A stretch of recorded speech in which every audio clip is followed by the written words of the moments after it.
आज सुबह MSRTC मुलाजमीन Chhatrapati Shivaji Maharaj terminals पर जा बैठे। इन्हें हटाने पहुंची पुलिस से एहतजाजी मुलाजमीन ने आज़ाद मैदान में एहतजाज करने की इजाज़त देने की दरख्वास्त की। एहतजाजी मुलाजमीन का इल्ज़ाम है कि बीती रात इन्हें आज़ाद मैदान से जबरन हटा दिया गया।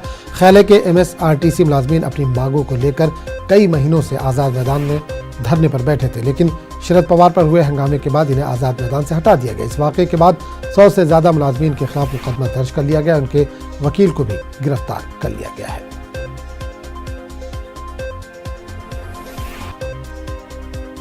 और इस पूरे मामले पर बात करने के लिए हम सीधे रुख करेंगे मुंबई का, जहां हमारे नुमाइंदे वसीम अंसारी इस वक्त सीधे तौर पर जुड़े। वसीम, बड़ी खबर आ रही है इस वक्त मुंबई से, जहां MSRTC के मुलाजमीन छत्रपति शिवाजी महाराज टर्मिनल पर एहतजाज पर बैठे थे। क्या कुछ चल रहा है इस वक्त वहां पर?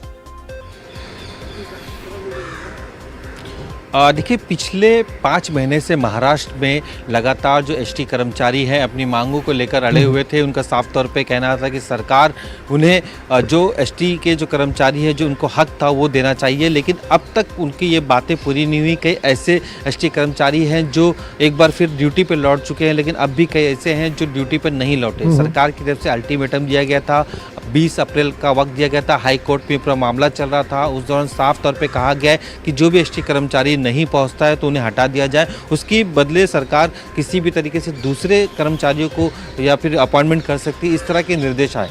उसके बाद जिस तरह से हमने देखा कि शरद पवार जो एनसीपी के मुखिया हैं और महाराष्ट्र की जो सरकार बनी है, इस सरकार में बड़ी भूमिका रखते हैं, तो एसटी कर्मचारी की भीड़ वहाँ पर जमा होती है और जिस तरह से उन्होंने पथराव किया, इससे लेकर चारों तरफ निंदा ज़रूर की जा रही है, लेकिन जो तरीका था वो काफ़ी गलत था। 103 लोगों को हिरासत में लिया गया है, आज उन्हें कोर्ट में पेश किया जाएगा। और जिस तरह से देखा गया कि आज़ाद मैदान में काफ़ी दिनों से ये पूरा आंदोलन चलता रहा है और कई बड़े नेता बीजेपी के थे वो भी इसमें शामिल हुए, लेकिन जैसे जैसे वक्त बीतता गया कई लोग इस आंदोलन से हटते गए। जो उनके वकील है सदा गुणवत्ते, वो लगातार इस पूरे मामले को लेकर कोर्ट में अपनी अपील करते रहे और जिस तरह से ये पूरा मामला हो उसके बाद सदा गुणवत्ते को भी पुलिस ने अपनी हिरासत में लिया। तो देर रात जब जो महाराष्ट्र का छत्रपति शिवाजी टर्मिनल से मुंबई का, वहाँ पर ये सारे भीड़ इकट्ठा होने लगे। जब पुलिस ने उनसे पूछा, वहाँ से हटाने की कोशिश की, तो उनका साफ तौर पर यह कहना था कि उन्हें आज़ाद मैदान से हटा दिया गया, एक बार फिर उन्हें जगह दी जाए आज़ाद मैदान पर आंदोलन करने के लिए। जिस तरह से पिछले 4 से 5 महीने पे लगातार एसटी का आंदोलन चल रहा था और वहाँ के जो कर्मचारी अपनी बातें रख रहे थे, लेकिन एक उग्र आंदोलन कहीं ना कहीं इस पूरे अलग ही माहौल क्रिएट कर रही है और जिसकी जांच के आदेश भी सरकार की तरफ से दे दिए गए हैं कि अचानक इस तरह से उग्र होने की क्या वजह है, कौन था इसके पीछे जो इस तरह के भड़काऊ भाषण कर रहा था, भड़काने पे इनके इस तरह के आंदोलन किए जा रहे थे, किसी के घर पे जाकर पत्थरबाजी करना, इसे लेकर किसी भी तरीके की कोई अभी पार्टी सपोर्ट नहीं कर रही है। लेकिन जो आंदोलन हुआ इसमें जो इस तरह की उनकी मांगे हैं, खास करके एसटी को विलीनीकरण करना और जो राज्य सरकार की तरफ से जो फैसिलिटी मिलती है वो फैसिलिटी उनको दिया जाए, लेकिन ये काफ़ी मुश्किल नज़र आ रहा है क्योंकि महाराष्ट्र सरकार ने एसटी कर्मचारियों की मदद के लिए, उनकी परेशानियों को खत्म करने के लिए एसटी महामंडल का निर्माण किया गया है। उसे एक पैकेज भी दिया जाता है, उसी के आधार पर ये सारे कामकाज किए जाते हैं। लेकिन जिस तरह से उनकी लगातार ये मांग है, इसे लेकर सरकार और उनके बीच में लगातार विवाद चल रहा था, उसका एक नतीजा साफ तौर पर ये देखने को मिला है। जी बिल्कुल वसीम, एक चीज और जानना चाहूंगा कि आज़ाद मैदान से तो इनको हटा दिया गया, छत्रपति शिवाजी टर्मिनल से भी इनको खदेड़ दिया गया, तो इस वक्त क्या इनका एहतजाज जारी है, एहतजाज खत्म हो चुका है?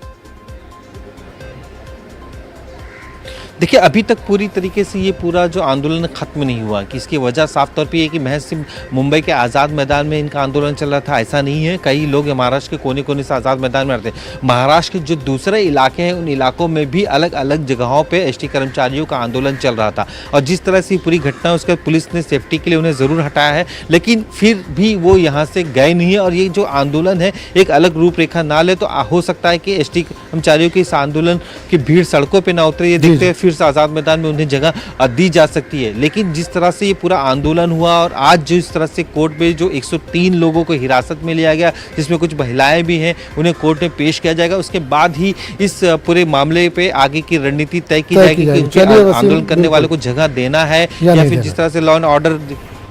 चलिए, बहुत बहुत शुक्रिया वसीम इस तमाम जानकारी के लिए।